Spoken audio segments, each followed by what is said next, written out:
todos nós é uma alegria muito grande. Estamos mais uma vez reunidos para fazer o estudo de um livro que para nós é muito importante, está dentro da metodologia lá do trabalho que nós estamos desenvolvendo no Instituto. Espero que seja útil para todos nós esses momentos. Nós vamos aqui fazer esse estudo junto. Uma pena não termos ainda condições de interagirmos, mas nós vamos fazer aqui, ouvir aqui a Tatiana, a leitura, né, da página. Depois nós vamos fazer a prece, aí nós vamos falar um pouquinho, proposta da noite hoje. Muito obrigado, que Jesus nos abençoe a todos. Boa noite. Do livro Comandos do Amor, de Chico Xavier. Mensagem: O mundo, nossa escola. O mundo, em todos os seus ângulos, é a escola de Jesus Cristo, em que fomos situados para aprender. O educandário, porém, subdivide-se em classes numerosas, e a prova é, invariavelmente, o processo de aferição dos aprendizes. Há quem, na escassez de todos os recursos, é convidado a demonstrar paciência e resignação. Há quem, de luz acesa no templo da alma, é convocado a clarear o caminho de quem vagueia nas trevas. Há quem, detendo a graça da consciência tranquila, é visitado pela calúnia ou pela incompreensão a fim de revelar humildade e amor. Dentro do enorme estabelecimento de ensino, existem disciplinas variadas nos mais diversos cursos de erguimento e sublimação da alma imperecível. Aceitemos a posição em que a divina vontade nos localizou na escola da vida. Jesus é o nosso mestre infatigável. E quem hoje aprende a lição do dia, amanhã receberá dele e com ele nova oportunidade na estrada luminosa da sublime ascensão. Pelo Espírito Nina. Graças a Deus. Então vamos fazer a nossa prece, elevar os nossos pensamentos, agradecer ao Senhor da vida, ao nosso Pai amantíssimo, a Jesus, nosso Mestre amado, modelo e guia de todos nós, de toda a humanidade, e aos benfeitores espirituais que nos assistem. Queremos hoje, sobretudo, lembrar desse grande apóstolo do Cristo, Eurípides Barçanufo, a quem nós temos profunda admiração e sabemos que ele semeou a boa semente e deixou nos corações, implantado aqui nessa terra do Cruzeiro, uma pedagogia muito próxima daquela que Jesus nos ensinou há mais de 2000 anos atrás. É como se fosse um reforço escolar. Esses espíritos vêm reeditando a pureza do Evangelho, para que nós possamos, aos poucos, irmos galgando os degraus que nos levarão um dia a chegar próximo do nosso Criador, sempre tendo Jesus como nosso modelo. Então, que nós possamos ser abençoados mais uma vez nesta noite e que todos possamos absorver um pouquinho de tudo isso que nós vamos refletir, vamos ler, vamos estudar nesta noite de hoje. Graças a Deus, que Jesus abençoe a todos. Então vamos só fazer uma pequena observação. Nós estamos nos preparando para retomarmos as nossas palestras lá no Instituto Paulo Estevam, quando fomos surpreendidos com essa quarentena. Já estávamos com tudo preparado, com espaço físico, mas como nós ousamos dizer, né, Deus escreve certos por linhas certas, né? Então nós estamos hoje aqui fazendo um outro tipo de estudo, não presencial, mas eu tenho certeza que a presença dos benfeitores espirituais aqui na nossa casa, aonde nós temos feito o culto cristão no lar, se tornou a extensão lá do Instituto Paulo Estevam. E tão logo nós possamos retornarmos, certamente nós estaremos às terças-feiras, às 18h30, fazendo este encontro de corações, promovendo assim a união de todos nós, que nós precisamos muito dessa união, dessas mãos. Ninguém realiza nada sozinho. Então somos uma grande família. Que Jesus nos abençoe a todos. Vamos ouvir um pouquinho aqui da Tatiana, que vai falar aí uma coisa. A gente queria falar que assim, quando a gente tem a palestra, no final a gente costuma deixar um tempo para o debate, né, para as dúvidas, comentários. E como a gente está aqui nesse formato online, quem quiser depois enviar aí pelo Facebook, pelo Instagram, quiser enviar seus comentários, suas questões, a gente depois vai, né, dar um retorno, né, do que for levantado, né, a gente vai ver aí como disponibilizar na forma de um vídeo, enfim, porque a gente não tem uma terceira pessoa operando aqui para que a gente possa fazer isso ao vivo, né, mas aí a gente dá um retorno posteriormente, tá bom?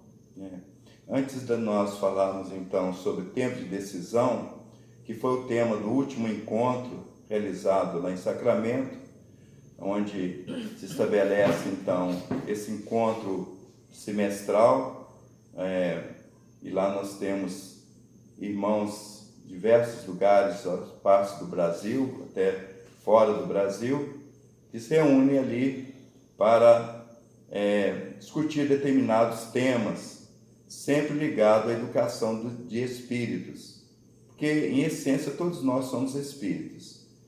E esse ano passado, nós participamos em janeiro. Esse ano, né?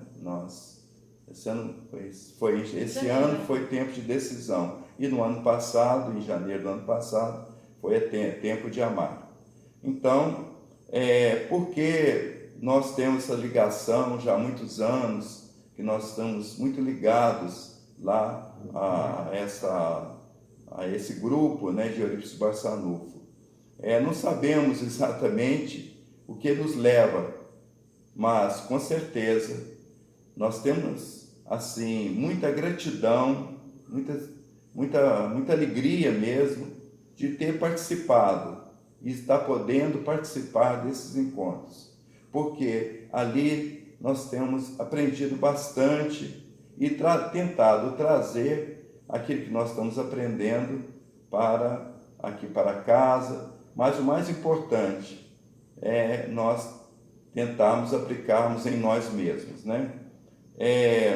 Essa questão, muitos conhecem já a história de Eurípides Barçanufo, mas para aqueles que não o conhecem, seria bom nós falarmos rapidamente sobre esse espírito, que segundo Emmanuel, ele teria sido, ele e Gandhi, os espíritos que mais se aproximaram a Jesus aqui na Terra. Eurípides Barçanufo, ele era uma pessoa muito religiosa, ligada à Igreja Católica. Quando conheceu o Espiritismo, ele acabou, digamos assim, se tornando um grande trabalhador da seara espírita.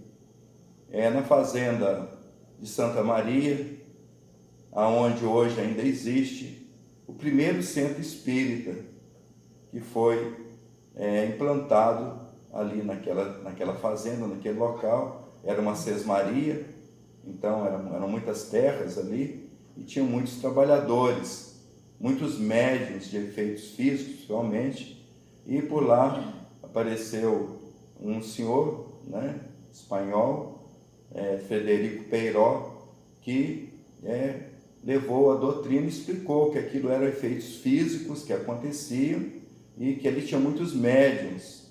Então, a partir desse momento, começou-se então a implantar ali naquele local especificamente a doutrina espírita, porque em seguida Eurípides Barçanufo acabou sendo convidado a participar das reuniões, e ele teve muita resistência, mas quando aceitou participar, ele pôde trazer esse manancial de conhecimento. Aqui já estava no planejamento reencarnatório dele, na missão.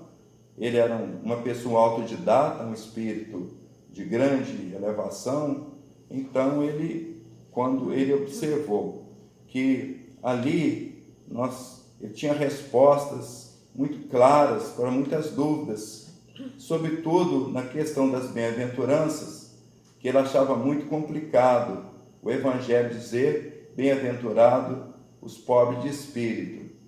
Então ele não ficava naquela dúvida: como é que pode ser bem-aventurado uma pessoa que tem uma pobreza mental, uma pobreza pobre de espírito, no sentido mais vulgar, mais amplo, de falta de muita coisa, naquilo que a gente diz: o fulano é um pobre de espírito, né?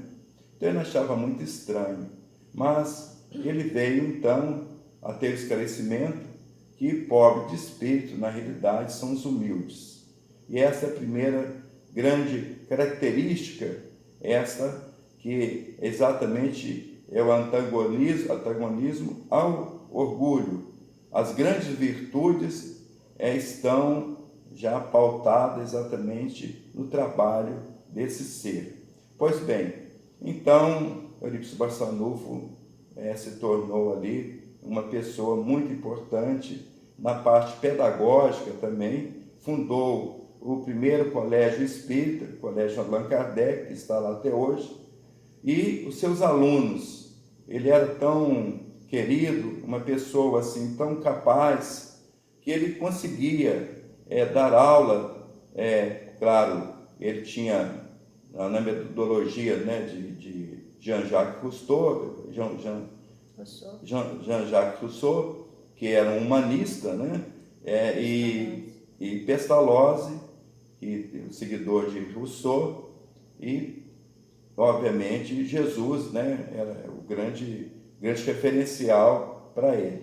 Mas ele tinha uma mediunidade muito ostensiva e ele fez muitos trabalhos de cura, mas na parte doutrinária, né, nessa parte, digamos assim, de ajuda, nós vamos lembrar, por exemplo, de Dona Maria Modesta, que foi também uma grande servidora do Cristo, que passou por lá, estava muito mal de saúde, e lá ela conseguiu se recuperar, se equilibrar, e fundou lá em Uberaba o primeiro hospital psiquiátrico, né, o sanatório de Inácio Ferreira. Então, para a gente ter mais ou menos noção por que nós estamos propondo esse estudo aqui, dizer assim que a fonte, né, a sementeira na qual nós estamos tentando buscar esses subsídios, digamos assim, é um repositório realmente de muito conhecimento que tem ali, experiências que vêm desde a época de Eurípides, e sempre depois veio a Corina Novellino, que foi uma aluna de Eurípides Barçanufo, deu continuidade, ampliou com a ajuda também do irmão dela, médico, Tomás Novellino, que ajudou muito, e hoje aquilo ali virou realmente uma referência nessa parte educacional, sempre tendo como base a verticalização do ser, a essência, as potencialidades, conforme o próprio Jean-Jacques Rousseau já dizia nas suas afirmativas, antes ainda de Pestalozzi. Então, a essência. Então, eu acho que aqui fica aí para nós, né, essas informações. Não sei se a gente poderia falar mais alguma coisa. Agora, tem uma coisa que nos toca, né, esse momento, ao que tudo indica, está bem mais a menos que aquele daquela época de Eurípides, porque Eurípides Barçanufo, ele se despede de nós aos 38 anos de idade, né, retorna à pátria espiritual, na gripe espanhola. Ele foi vítima da gripe espanhola, então há exatos 112 anos, né? A gripe espanhola foi em 1818, estamos em 1800, portanto, há 112 anos, né? Ele foi vítima dessa gripe espanhola. Ele tinha um trabalho incansável, ele vivia muito atarefado, não tinha tempo de se cuidar e não negava aqueles que o procurando, digamos assim, ajuda, e ele acabou então contraindo a gripe espanhola e desencarnou então em novembro de 1818. Então agora eu vou, acho que deu uma geral, né, Tatiana? Tá? 1918. 1918. Ele desencarnou em 1918, isso mesmo. É que eu fiquei lá para trás, né? Tá certo. Bom, então a gente vai hoje começar estudando o prefácio desse livro, Tempo de Decisão, que foi uma psicografia ditada por Eurípides Barçanufo, e que tem muito a ver com o momento que a gente está passando, né, agora, com essa pandemia, porque fala justamente do período de transição, né, porque até pelo qual a Terra está passando, que vai ser o nosso tema, né, de hoje, essa transição planetária. Então, assim, nós destacamos alguns trechos, tá, desse prefácio ditado por Eurípides. Meus amigos e irmãos, o entardecer chega para o planeta Terra, convidando todos a refletir nos seus dias turbulentos. A noite chega de mansinho. Nas várias estações do ano, as rajadas de vento vêm com fortes tempestades. Não há noite que perdure. Tudo tem seu movimento, seu ciclo e sua vida. O entardecer do mundo de provas e expiações já se expira na terra. O sol da esperança chega como um dia claro, aquecendo os pensamentos sequiosos da luz. A era é de serenidade, no entanto, pede decisões profundas para que a consciência reacenda as luzes que nela dormitam.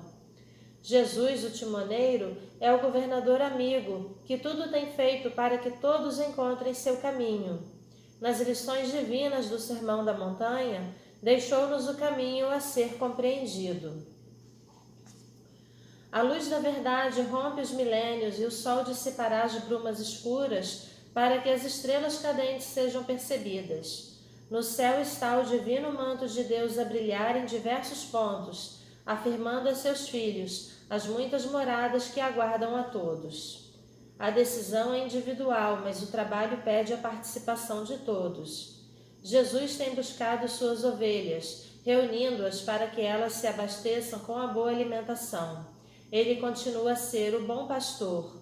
Sejamos seus colaboradores. A hora é de luz e trabalho. Chegaremos até a hora devida. Despeça-se do dia que se esvai, mas confie no amanhecer do novo dia, que será para todos de grandes bênçãos e de grandes oportunidades. Até breve, amigos e irmãos, temos trabalhado em favor de todos. Aguardemos com alegria a chegada do novo alvorecer. É tempo de amar e de boas decisões. Paz e esperança. Eurípides Barçanufo, Sacramento, em 18 de novembro de 2019. É muito interessante porque esse livro é fruto de um trabalho, né, que é feito, né, pedagógico, educacional, lá do Centro Educacional Eurípides Barçanufo, e foi editado antes, né, dessa pandemia, não se sabia, e é muito coerente com o que está acontecendo agora.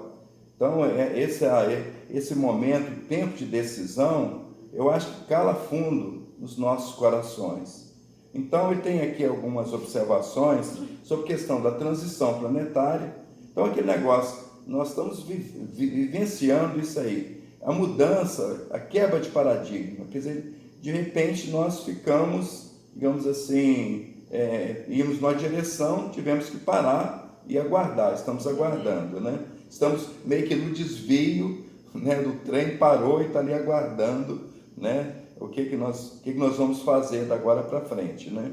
Então, nós também temos que considerar, né, que a natureza, né, ela é cíclica. A doutrina espírita nos ensina que as leis divinas, ou leis naturais, ou leis divinas, como queira, elas são imutáveis, como imutável o próprio Deus, o próprio Criador. Então, tudo se rege em torno dessas leis. Então, tudo está em transformação. Nós, né, sabemos que a cada momento uma célula morre e, né, nasce outra. Então, é o processo de renovação. Embora para nós, seres muito materialistas, muito apegados, é muito difícil nós aceitarmos essa realidade, né? Mas, conforme ele diz, né, aqui, nesses momentos de dificuldades pelos quais nós passamos, os grandes desafios, nós sabemos que são inúmeros para todos nós, né?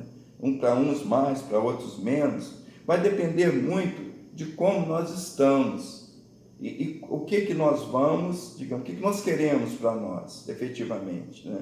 Como é que nós estamos portando nesse momento, né? Com bastante discernimento.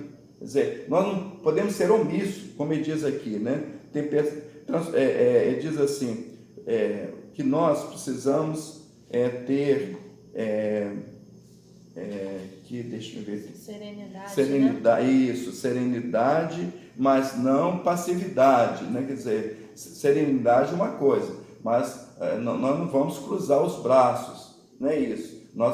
Tudo está em movimento, né? Então, por exemplo, nós temos que estar bem atentos a esses movimentos que acontecem, que são naturais, né? Então, existe uma lei de progresso, existe a lei de justiça, de amor, de caridade, né? Dentro dessas leis naturais ou leis divinas, mas tem também a lei de destruição, como tem também a lei de conservação, né? Então, nessa renovação que acontece, também acontece em outros níveis conscienciais, né? Níveis, digamos assim, da maturidade emocional, da maturidade espiritual.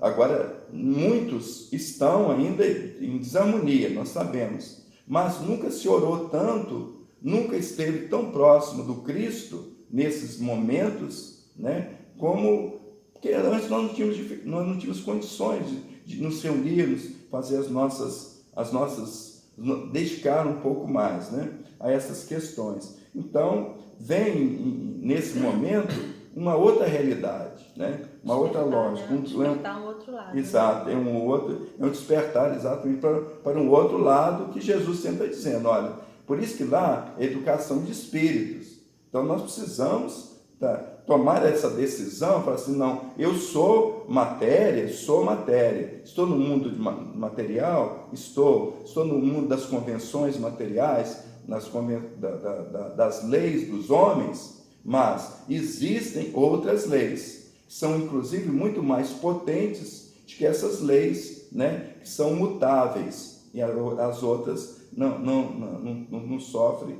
nenhuma mutação, né? Interessante, inclusive, nós observarmos que Jesus, quando está no momento derradeiro dele, ele pede essa consciência cósmica, dizendo, Pai, né, tenha piedade dos meus tutelados, do meu rebanho, porque eles são crianças, eles não sabem o que fazem.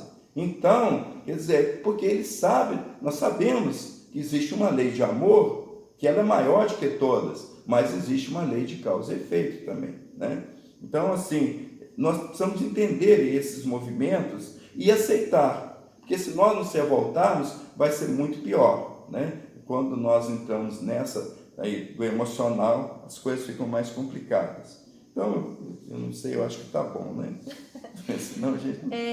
Bom, quando a gente estava fazendo aqui o estudo, nós separamos aqui algumas passagens do Evangelho e do Livro dos Espíritos que se relacionam, né, com essa mensagem de Eurípides, quando ele fala que nas muitas moradas, né, na casa do Pai, juntando essa questão com o momento de transição, a gente lembrar da informação, né, que Kardec nos apresenta aqui no Evangelho, quando fala das muitas moradas da casa do Pai, da classificação dos mundos, né? Então, nós estamos no mundo de provas e expiações, iniciando aí uma caminhada, né, rumo ao mundo de regeneração, que é a próxima etapa, né, o próximo degrau, né, evolutivo. Então, enfim, a gente, né, fez alguns apontamentos aqui em relação a isso. E, como Francisco falou, na parte das leis morais também, destacamos a lei de destruição e a lei de progresso, que são leis que estão, né, muito relacionadas com esse momento. E aí a gente separou aqui duas questões, né, para leitura. A questão 740 do Livro dos Espíritos está falando da lei de destruição e diz o seguinte: Kardec pergunta: não serão os flagelos igualmente provas morais para o homem por porem-no a braços com as mais aflitivas necessidades?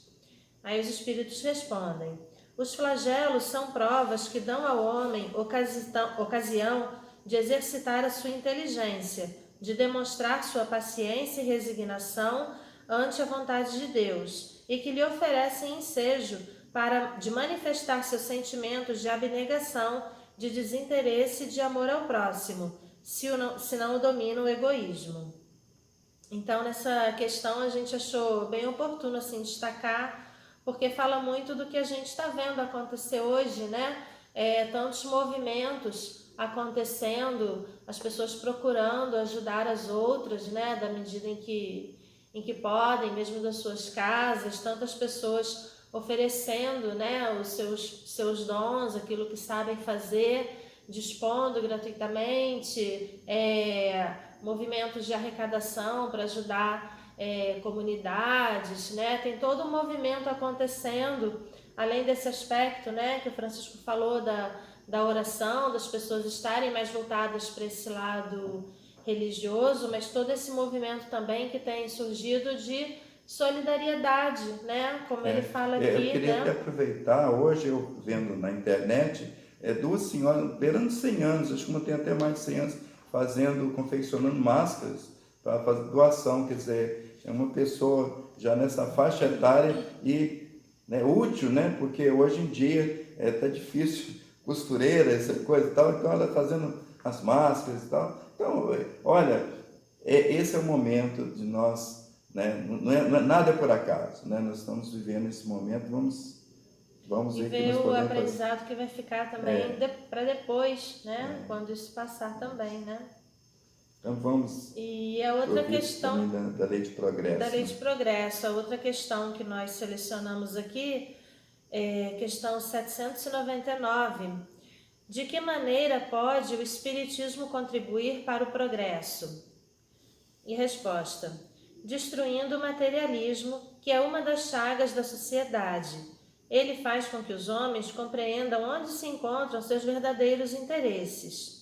Deixando a vida futura de estar velada pela dúvida, o homem perceberá melhor que, por meio do presente, lhe é dado preparar o seu futuro. Abolindo os prejuízos de seitas, castas e cores, ensina aos homens a grandeza da solidariedade que os há de unir como irmãos. Né? Então, como o Espiritismo e como as religiões em geral, né, contribuem para esse progresso, né, lançando essa luz, né, sobre a vida futura e de que o momento presente é um momento em que tem que haver realmente essa visão de todos como irmãos, ou seja, de tentarmos construir, né, esse mundo mais fraterno. Como ele coloca aí, o materialista ele está vivendo aqui e agora, quer dizer, né? Então fica muito complicado, né? Você nesse momento realmente precisa de ter essa visão de a vida futura, né? Então, e como você está, né, preparado para o que vier, né? E essa doutrina consoladora do Cristo, né, que a gente sabe que a doutrina espírita traz as respostas com bastante lógica, bastante acerto, né, com muito acerto, ilumina as nossas consciências. Isso é muito importante, as nossas responsabilidades, né, e tudo aquilo que nós temos que passar tá certo? Isso está dentro do planejamento encarnatório, né? Nada é por acaso, não existe castigo. E outra coisa, nós não lembramos, né, como é que foi esse planejamento reencarnatório, a bênção do esquecimento, mas com certeza estava lá que nós iríamos passar por esses momentos, né? Agora vamos ver como é que nós vamos passar por eles, né? Então, cada um já sabia que ia ter essa dificuldade, essas provas, né, pela frente.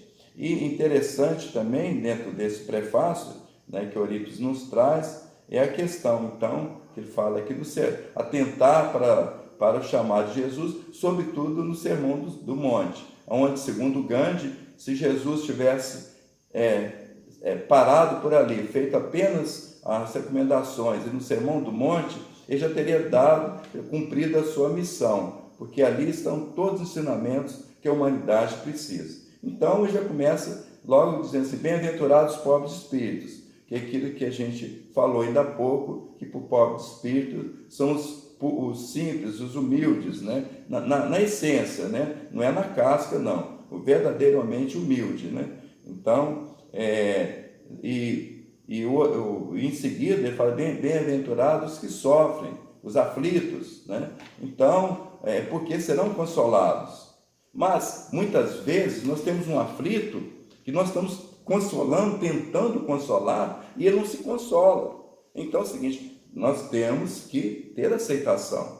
Então, nesse capítulo, se fala muito disso aí, né? Porque o orgulhoso, aquele que está revoltado com as coisas, ele não vai ouvir nada, ele fica completamente desorientado, né? Então, ou que está também imerso no desespero também não consegue também receber a ajuda, né? exatamente. Ele se fecha de uma maneira, né?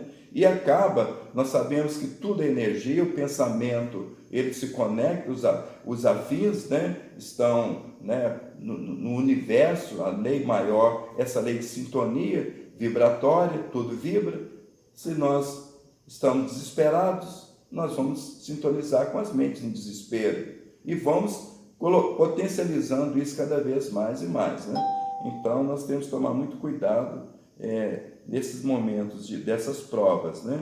Então, dando continuidade então, a essa questão do Sermão do Monte, das bem-aventuranças, que ele pede para atentar, ele vai depois dessa questão aí, eu acho que é muito importante a gente fazer até um estudo mais detalhado, né, cada um, né, do seu turno, porque são ensinamentos grandiosos que a espiritualidade nos traz, não só no comentário de Kardec, como também dos espíritos, né? E lá depois nós vamos ter bem-aventurados os puros de coração, né? A pureza de coração, onde está seu coração? O coração está puro, né? Ele não vai estar sujeito ou receptivo às impurezas da vida, às energias deletérias. Então, você está vacinado. E outra coisa que nós temos que atentar, e isso a medicina hoje cada vez mais afirma isso, esse momento pelos qual nós estamos passando, nós precisamos de muita espiritualidade, porque é um verdadeiro antídoto para esse vírus, ou para qualquer outro problema pelos quais nós iremos passar. Então, se nós temos essa pureza no coração, nós vamos herdar, né, o reino dos céus, porque o reino dos céus está dentro de nós mesmos, é um estado de espírito. Foi o que Jesus disse. Bem-aventurados misericordiosos. Nós lemos naquela passagem do samaritano, né, do bom samaritano, e Jesus pergunta para o doutor da lei, né? Passa por ali um levítico, passa um doutor da lei, né, um profeta, um padre, né? Vamos pensar assim, e, né, dois homens de religião, mas passa por ali um herege, né, na visão judaica, um samaritano. Mas foi aquele que teve de compaixão, usou de misericórdia para com. Então, bem-aventurados misericordiosos, ou seja, é a fé ativa, é aquela virtude que faz com que nós movimentemos. E ali, naquela questão dessa parábola que Jesus nos mostra, a caridade, ali, você vê o desinteresse total daquela pessoa. Ele não quer saber, ele quer que aquele caído do caminho seja cuidado. E ele vai embora, mas ele deixa todas as condições para isso. Então ele vai com a consciência tranquila e não vai arrepender. Puxa vida, podia ter ajudado, porque a oportunidade aparece para nós e às vezes nós, né, deixamos de lado, depois não adianta reclamar, né? Como Paulo de Tarso, né? A estrada de Damasco toda hora nos aparece na nossa frente, né? E Jesus, né, está sempre nos ajudando, nos dando novas oportunidades. Então, os mansos e os pacíficos, né, os brandos de coração, os brandos, como aqui no Evangelho diz, né, no caso, no lugar de manso, fala brandos e pacíficos, os misericordiosos e os bem-aventurados também, os que têm puro coração. Então, fica aí para nós essa reflexão, né?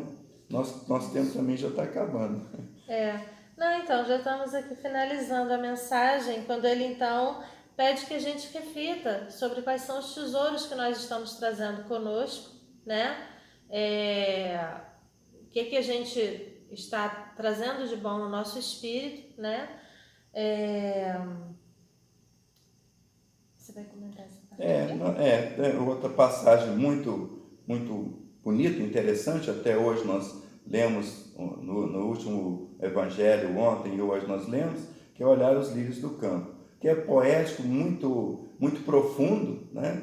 Que Jesus está mostrando que nós precisamos ter essa confiança, porque, né, nós não precisamos ficar preocupados em estocar os alimentos. Quando tem uma pandemia, todo mundo vai ao supermercado, esquece, né? O que é a advertência de Jesus? Fala, os pássaros não guardam em celeiro suas provisões, né? No entanto, e todo dia Deus o provê do que se alimentar, né? E ele fala depois, olhar os lírios do campo, né? Na questão da vestimenta, né? Olha, nem Salomão, em toda a sua riqueza, em toda a sua pujança, né? Ele conseguiu se vestir tão belo como os lírios do campo, né? Pureza, nobreza e tal, porque a natureza, né, divina cuida de tudo isso aí. Então, assim, nós temos essa visão, né? Então, assim, esse tempo de decisão, ele é muito importante, porque nós vamos, né, a Tatiana deve falar agora, sobre a nossa proposta de continuar fazendo um estudo agora dos capítulos. Só para fechar aqui, que tem só uma última frasezinha que ele traz, quando ele diz assim, aguardemos com alegria a chegada do novo alvorecer. A gente só queria destacar esse aspecto da alegria, né? Como o Francisco falou, a importância da religiosidade, a importância da fé, mas a importância também de mantermos o nosso espírito em um estado de alegria, né? De felicidade, né? De bom ânimo, né? Porque a alegria também ela é essencial, né? E Eurípides traz essa observação. Euforia, né? Alegria, é uma alegria que vem, né? De um estado de espírito de harmonia, de equilíbrio, né? De satisfação com a vida, do momento que se esteja passando, mesmo que se esteja passando por algum problema, por alguma dificuldade, né? É uma alegria permanente, né? Não é fruto de alguma coisa mais imediatista. Bom, então é isso. A cada capítulo, a nossa proposta é trazer um tema, né, da doutrina. Esses temas acabam que vão estar muito ligados, né, a esses momentos que a gente está passando.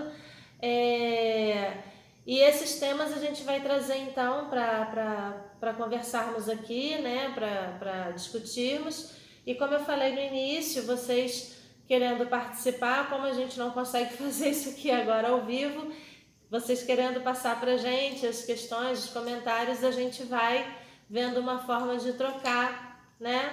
Para a gente ir estudando, construindo juntos, né? Esse conhecimento que alimenta, né, tanto a gente. Então vamos nos despedir com a prece, né? Que Jesus nos ensinou, e Eurípides Barçanufo dizia que sempre nós devemos começar e finalizar o nosso trabalho com esta prece que Jesus nos ensinou, porque ela tem muita vibração. Então, o sacramento, quando Eurípides orava, né, que às vezes a muitos metros lá da casa, se ouvia a voz dele. Então, hoje os filhos, né, dizem, minha avó, meus pais, diziam que era o espírita orando, né? Porque era conhecido como espírita, né? O Eurípides Barçanufo. Então vamos elevar os nossos pensamentos em gratidão e que nós possamos, então, amanhã estarmos aqui às 17h50 para darmos continuidade ao nosso culto cristão no lar. E na próxima terça-feira, se Deus quiser, nós vamos dar sequência ao nosso estudo. Que Jesus nos abençoe a todos. Pai nosso que estais nos céus, santificado seja o vosso nome. Venha a nós o vosso reino, seja feita a vossa vontade, assim na terra como nos céus. O pão nosso de cada dia nos dai hoje, perdoai as nossas ofensas, assim como nós perdoamos a quem nos tem ofendido. E não nos deixeis cair em tentações, mas livrai-nos, Senhor, de todos os males, que assim seja. Graças a Deus. Muita paz.